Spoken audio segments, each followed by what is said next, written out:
টুকরা হয়ে যাবে। এবার আমি যখন হজে গিয়েছিলাম, জেদ্দা এয়ারপোর্টে নেমে মাক্কা যাচ্ছি প্রথমে উমরার জন্য, তখন বাঁ দিকে অনেক দূরে দেখতে পেলাম কিংডম টাওয়ার। এটার কাজ চলতেছে। আগামী বছর, এই বছর অথবা আগামী বছর এটার খুলে দিবে। এটা বুর্জ আল খলিফা থেকে আরো উঁচু।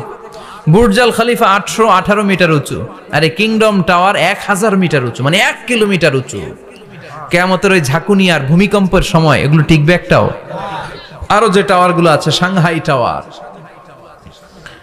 তাইপেডাং 101, পেট্রোনাস টুইন টাওয়ার, বাংলাদেশের 40, 50, 60 তালাগুলা টিকবে? আমাদের কুমিল্লা শহর তো এখন টাওয়ারের শহর হয়ে গেছে।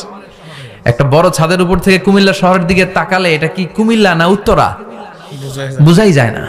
এই টাওয়ার গুলো একটাও টিকবে? আওয়াজ করে বলেন, টিকবে?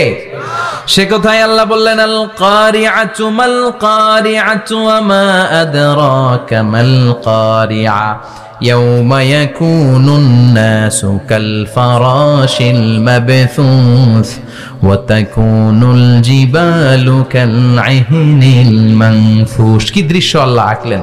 প্রথমে একটা সাইরেন দেয়া হবে, দেয়ার সাথে সাথে ভেঙে চুরে সব সারখার, মানুষগুলো পাগলের মতো দৌড়াবে। ওমা হুম বিসুকারা ওয়ালাকিন্না আযাবাল্লাহি শাদীদ। মানুষগুলোর দৌড়াদৌড়ি দেখলে মনে হবে যে মাতালের মতো দৌড়াচ্ছে। রেড ওয়াইন খেয়ে, হুইস্কি খেয়ে, মদ খেয়ে পাগলের মতো দৌড়াচ্ছে। আসলে মদ খায় নাই, হুইস্কিও খায় নাই। সেদিন আল্লাহর আযাব এত ভয়ঙ্কর হবে, মানুষগুলো সব হয়রান হয়ে যাবে। মানুষগুলো পাগলের মতো দৌড়াবে।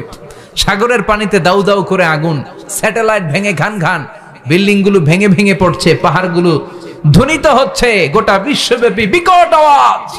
পৃথিবীর যখন ঠিক এইরকম অবস্থা, আল্লাহ তাআলা ইসরাফিলকে বলবে, ইসরাফিল 3টা ফুৎকার দেওয়ার জন্য তোকে তৈরি করেছি, এবার দ্বিতীয় ফুৎকারটা দে। তাকে ফুৎকার দিতে হবে মোট কয়টা? আরো জোরে বলেন।